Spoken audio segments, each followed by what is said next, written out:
Oh, how shitty do I look right now? Oh, we're live? Yeah, we're live. I guess we're live. Can you see my nipples? I don't know. Maybe. I guess it really doesn't matter. But anyway, well, this is kind of interesting. Kind of get this mic out of my. I don't know if I like that. I might have to find a different thing.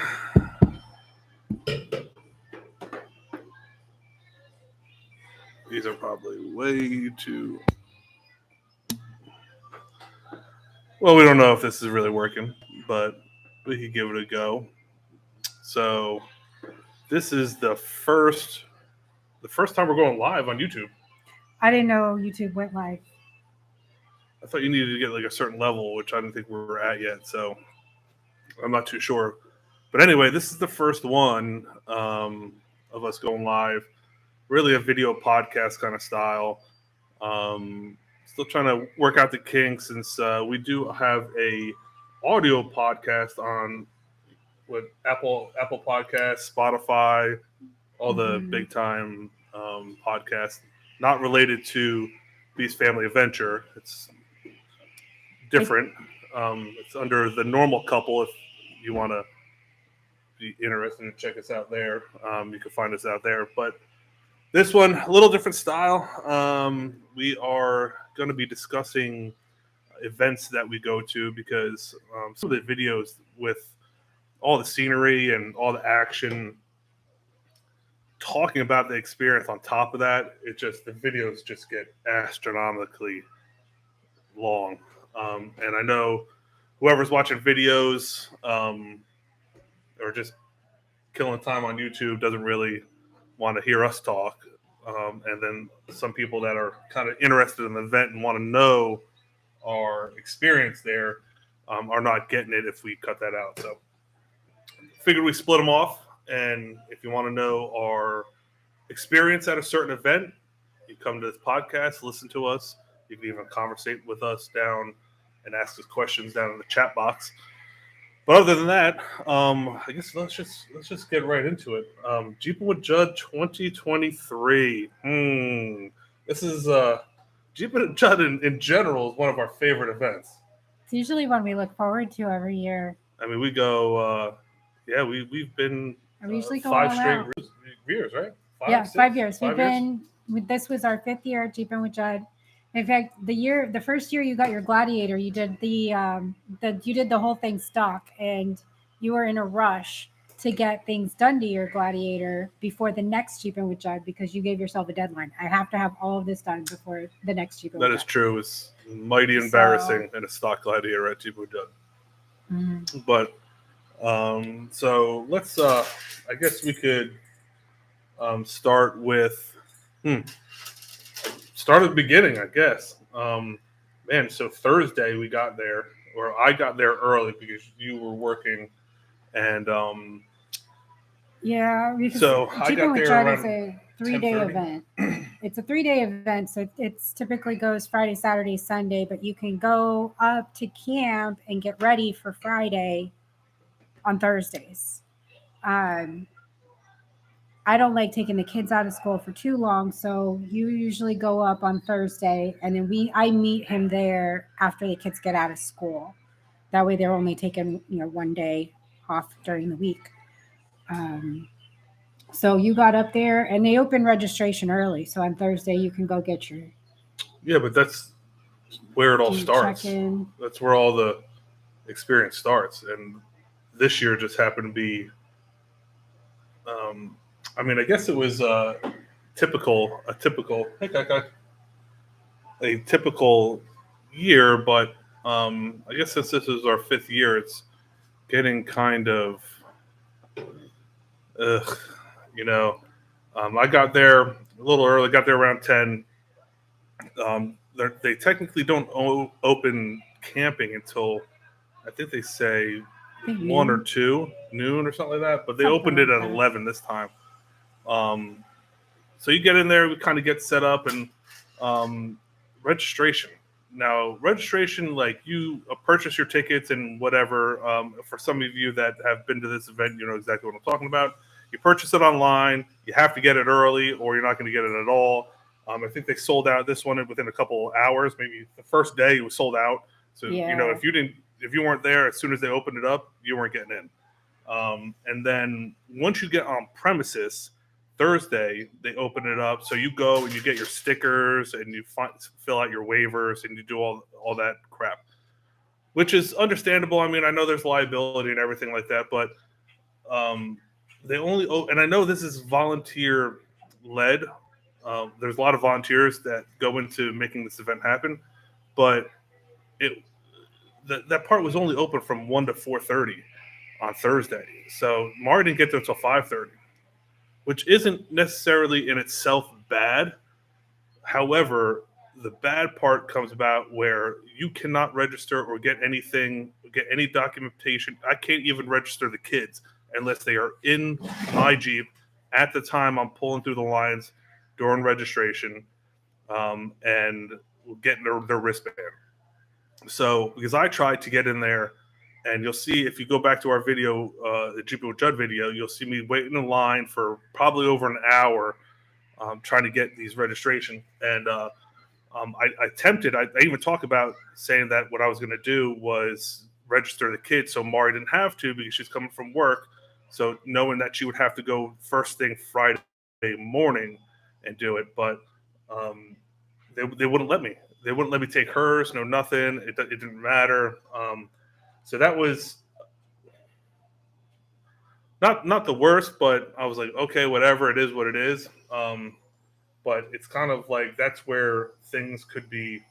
I feel that there's something that could be done to make that better. Somehow, some way, make that better. Well, initially it used to be like you parked in parking up at the vendor row and you walked up to the stand to go pick up your stickers, which was great for those who trailered their Jeeps. That's pre-corona. I thought, yeah, was that what I said? Anyway, for those who trailered their Jeeps, because now you have to actually drive the Jeep that you're going to be using up through the administration or registration.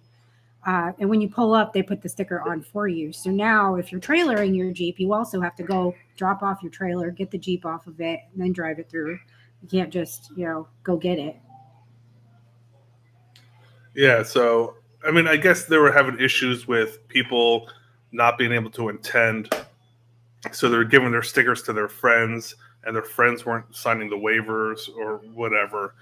So, I mean, I guess I get that, but and then it's just, I get having some waivers, but maybe send all that stuff out to the people beforehand, like what Jeep Beach does, and send it to them in the mail, so they have to wait in that line, and all they have to do is turn in a waiver. Maybe I'm not really sure how to really fix that issue, or somehow on the website allow transfers, because I think the whole problem is people not being able to transfer their tickets, signing up, purchasing it, then something happens. I don't know, family emergency or something happens, their Jeep breaks down. Yeah. I mean, come on, that's that's Jeep ownership 101. Your Jeep will break down. So imagine snapping a drive shaft, 2 weeks before Judd. You're not going to get a drive shaft before that unless you have a hookup or a spare one somewhere, or a friend that has. They're all on back order these days. Yeah, I mean, you're not going to be able to get anything. So just imagine that, spending the $100, $200 or $100 per Jeep to even just register, and then just not being able to go, and just you can't even transfer it. You can't even give it to a friend. You can't do nothing with it. So maybe look into something like that. Maybe they could look into something like that where they allow transfers and online. So somehow, some way. I mean, I'm not a maybe they get a deadline. I don't know. But and then I mean, that was pretty much Thursday. That's all you could really do Thursday. And then it begins. Friday morning. What time did you left early? You left before me. I left the campsite at 7 a.m. because I was trying to get like as close to the front of the line as possible because I still had For to get my registration. registration and then get the waivers for both the kids. And registration opened at 8. But for anybody who got to camp on Thursday after 4 p.m., they couldn't register. So, and the camp was pretty packed by that point. So I left an hour early and ended up in line, but actually ended up in the front of the line, which is great. And as soon as it was 8 o'clock and the gates opened, I actually moved through it pretty quickly. I think I was only in waited. I think I was once the gates opened. I think I was done, but within 30 minutes because I was in the beginning. I would hate to be those who didn't roll up until 8:30 or 9 because they probably waited quite a long time. Yeah, and then she was there, and I figured I already pre-registered, so I was just gonna get in line, and I go hit an obstacle course while I'm waiting for her, which literally she almost beat me on property when she was sitting at registration. Yeah, because once you get the registration, you can go. You're already right in, kind of like the park, I guess I could call it, for Jeepin With Judd. But you had to wait in line to get entered in, just miles, to get into it. It was it was probably 3 to 5 miles of just trying to loop around, trying to get back to the entrance. And then I had to sit in line trying to get on property, which is the story of Jeepin With Judd 2023. You're just sitting in lines. That's it. It was, I love the Orlando Jeep Club. I mean, they do this every year. They do an amazing help. job. They volunteer to help. It's not run by them. They're just volunteers. But, they do an amazing job. They're out there and on their own time in their own Jeeps. So kudos to them. And I feel bad that they kind of took a hit this year.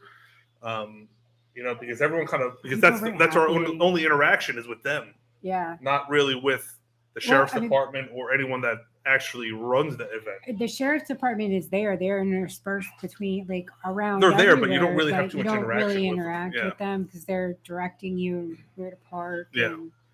So I kind of felt bad for the Orlando Jeep Club, and they were apologizing, but which they didn't have to apologize because they really didn't.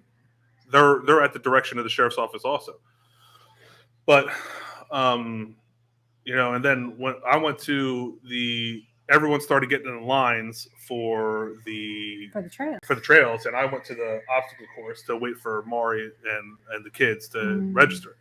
I hit the beginning obstacle course, and I went to the moderate, literally by myself. No one even bothers, goes over there first thing. Everyone is trying to hit the trails real quick. And then I was probably just about getting onto the moderate course when you called and said that you were done with registration. So you went to I think you went to the Vendor Road away from me, right? Yeah, I went to the parking for Vendor Road away for you because if you can't just drive around in it. Like, they keep traffic moving. Their biggest concern, you're in the middle of farms, but they get very concerned about any traffic backing up on the road. So everything has to keep moving. So unless you're parked or you're in line for a trail, you have to be driving in some direction.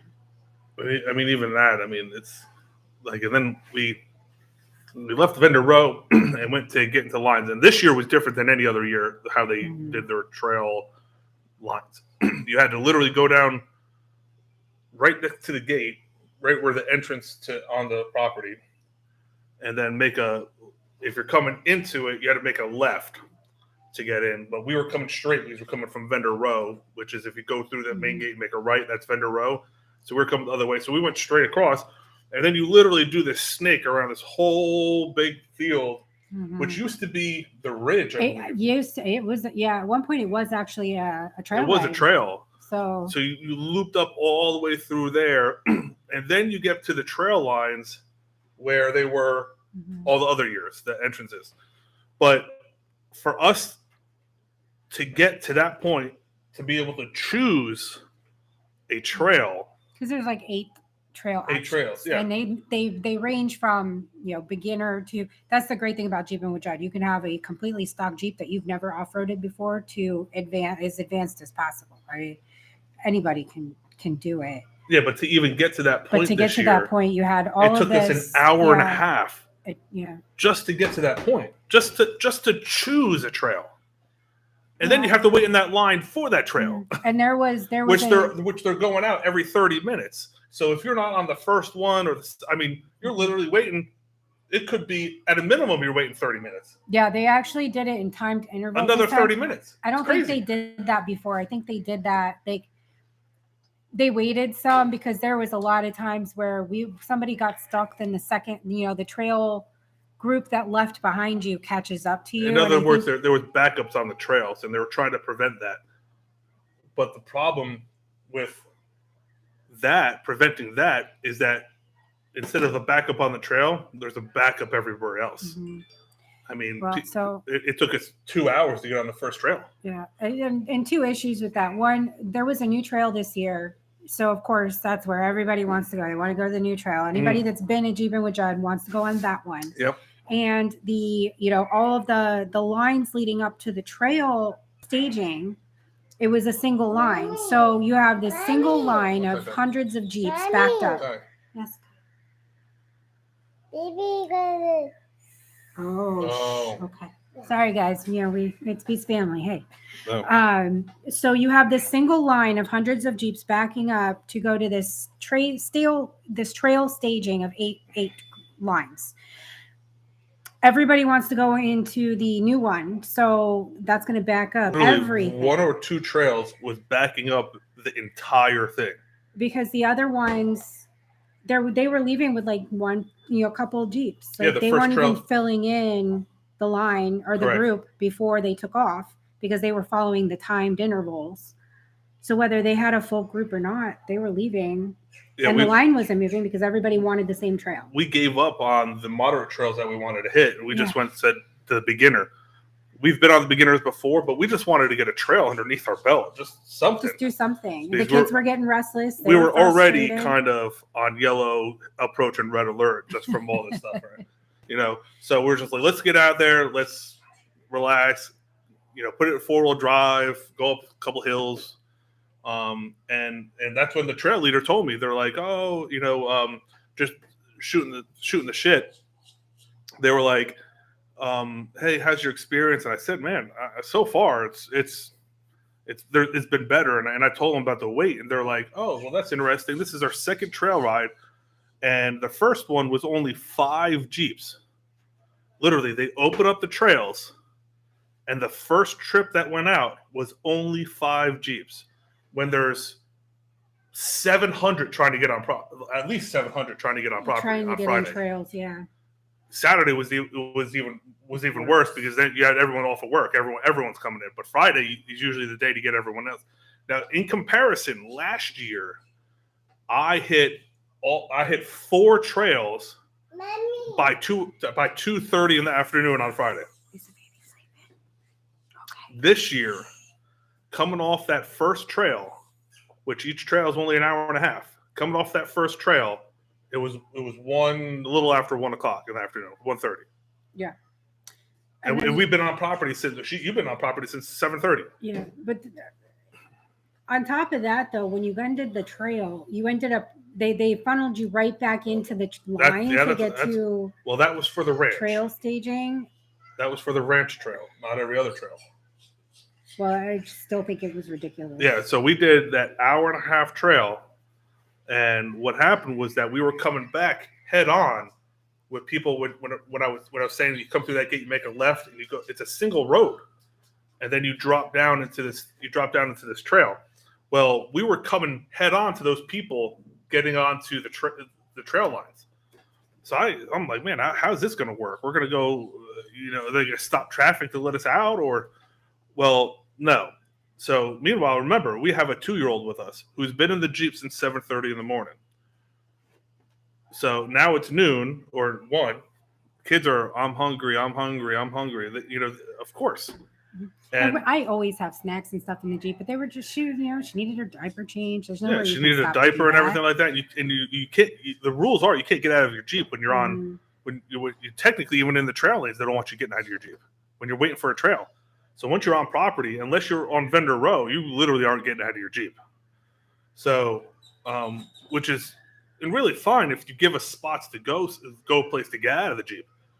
But Or they forced us, because I said, they were like, oh, you have to, I was like, listen, we're not getting back on the trail line.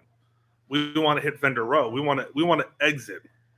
And they said, you have no other option. I have to go drop down and go through the whole line. And then when I get up to where I choose the trails, then I can ask them to exit. Okay. And they'll open up the gate for me to exit. So I told them, I said, literally, I have a 2-year-old with, and this is where the Orlando Jeep Club, like, I'm sorry, but that's where they had to deal with some of the crap, because I was getting frustrated with everything already. And I mean, you're talking about on the first day, halfway through the first day. And I said, man, I have a 2-year-old that needs a diaper, and you're telling me that I cannot exit. I have to re-enter the trail lines, and then when I get down all the way over there, which last time took me an hour and a half, then I could exit. So I have to sit in here for another hour and a half before I can exit my Jeep to change my daughter. I said, man, this is just not right. And they said that there's nothing they could do. That the sheriff's department are making them do that. So I am officially at this point on red alert. I am about to lose it, and because it's just so frustrating, especially coming off of last year, which was such a good year for us, that we hit so many trails and did all this stuff, and it was great. This is just, I felt like it was already a waste of my time. Like, why did we even come? And I know it's for charity, but I still want to have a good time. You're still spending several $100s to even be there. It's $100 just to park my camper on a field, on a cow patty field. $100 for the weekend, and then $100 for the ticket, and then food, gas, $100 per Jeep. So it was $200 for us. And it's just like, wow, what? It was like after that, I think we hit vendor row and we just hightailed it to the camp. Like, we went and got food. We everybody went to the bathroom because, again, you're on the trails for hours and there's nowhere to use a restroom. Yeah, you can't stop in the middle of the trail to go to the restroom. We went to vendor row. We got food, and then we went back to camp. Yeah, we decided just to go back to camp, which thank God we did, because we couldn't even get back in the line even if we wanted to, because they closed the lines early from the backup. Because of how long it was taken, they closed the lines down at like 2. They're supposed to open until at least 3 and go till 5. They closed them down at 2. So we couldn't even do another trail if we wanted to. It was, that was the shot for Friday, and they even shut down their Facebook page for comments because of people just unloading on Facebook. And vendor row is another thing that I have a gripe with. We're all trying to raise money for charity, but it's either you have to choose for this event. It's either you go to vendor row or you go trail riding. Because you have to completely exit. Because they're only open and they close at the same time. So it's not like you could trail ride all day and then vendor row's open at night and you go hang out at vendor row. Yeah. Vendor row closes when the trails close. So it's either you can hit a trail or you go to vendor row and just look around and maybe purchase some stuff and get some food.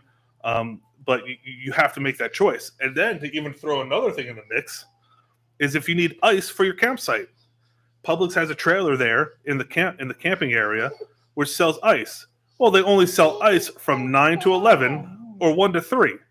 So now you have to choose with hitting a trail, going to vendor row, or going all the way back to the campsite, which completely exiting property, which means you're probably not going to get back on, to go buy a bag of ice within the small time frame that they're selling it.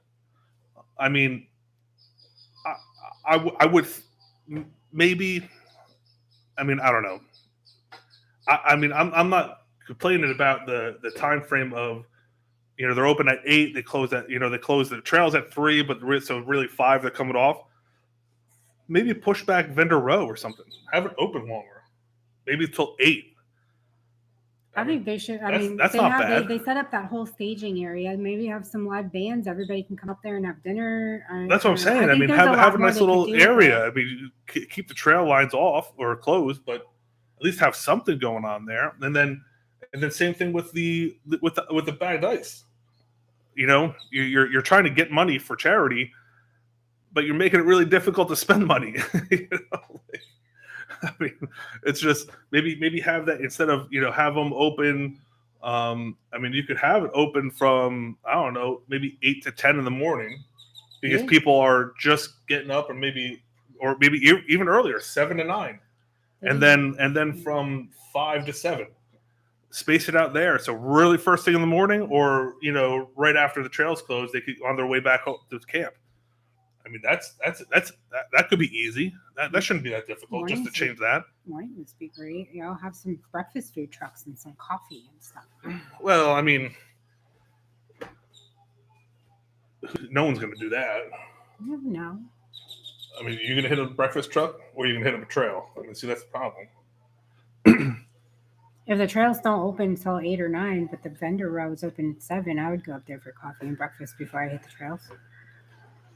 Well, I mean, from like 6 to 8, you know, have breakfast trucks. I mean, that could be it. But then you need volunteers to open up the gates and, you know, direct traffic. I think the biggest problem they had was they were short volunteers this year. But they're short volunteers every year, though. That's the kicker. Every year they're begging for volunteers. But Saturday really didn't change anything. The backup.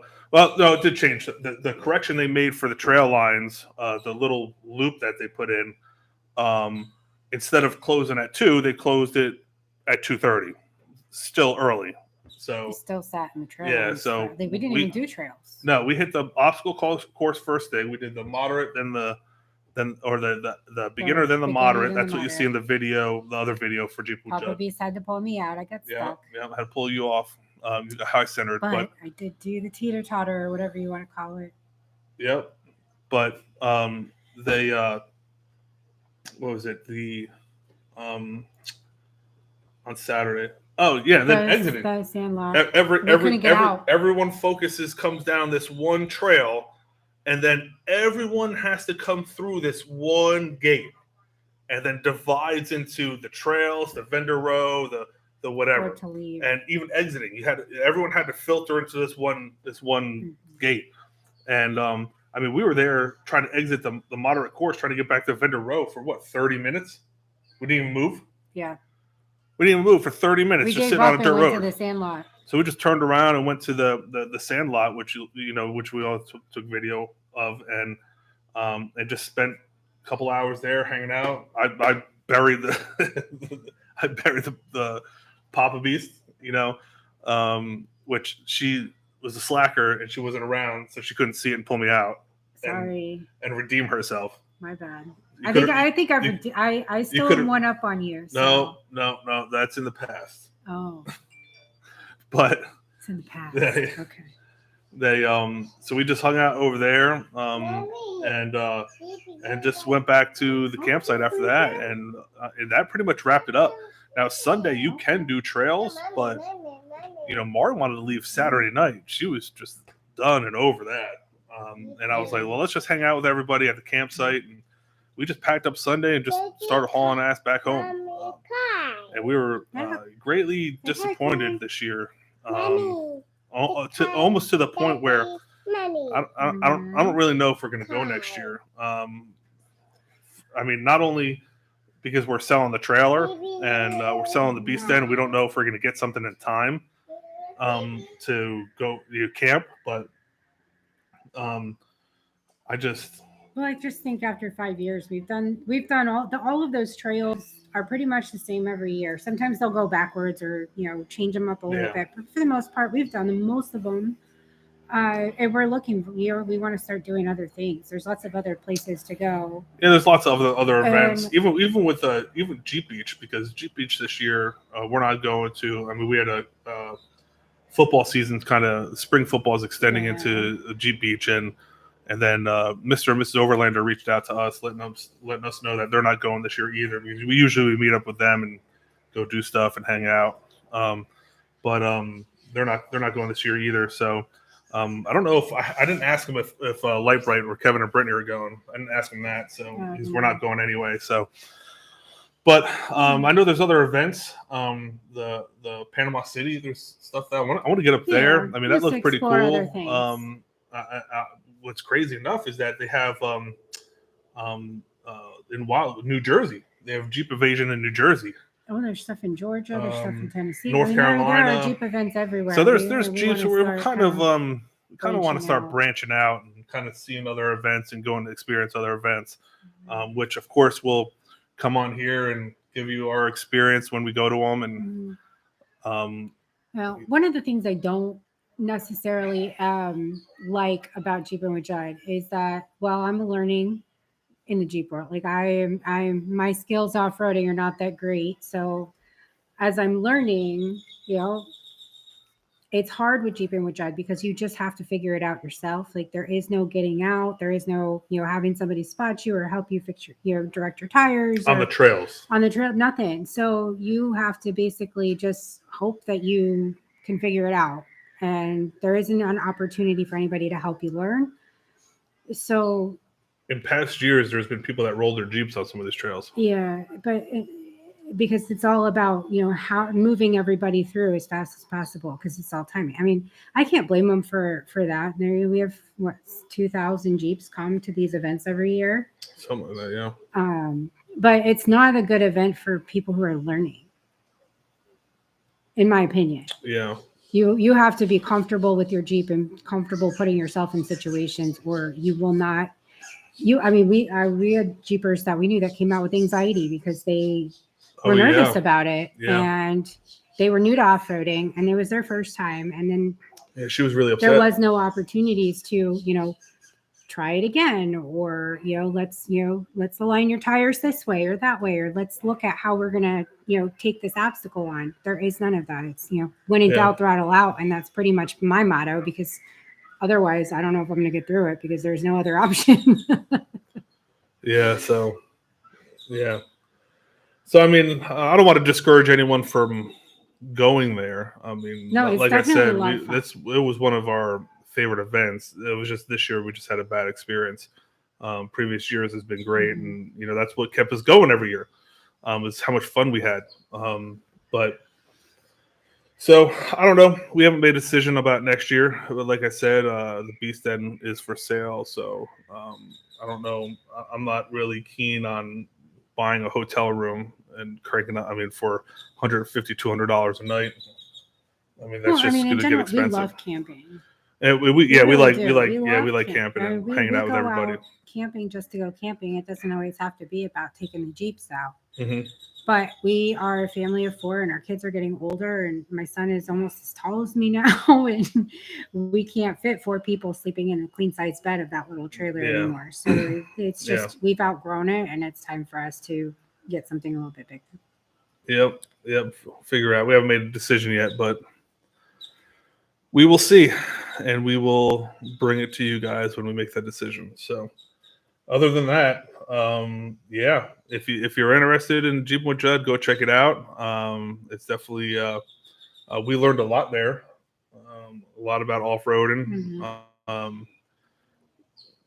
Kind of uneasily because a lot of it had to do with anxiety on the trails, but the obstacle courses are a lot better because you have guides there that guide you over each obstacle. So. They were amazing. I don't know if you can hear me when you were. I don't know. Did you record? I haven't watched our video. I'm a terrible Beast Family Adventures watcher because he does most of the videos. But when I was doing the teeter-totter thing, I was terrified. Mm-hmm. Literally shaking, like right down to my toes, going through it. But the guides there were fantastic about helping me line up because I'm short and I can't see my tires when I look out my window. And the first thing he said is line your tires up. I'm like, I can't see my tires, not unless I have the doors off.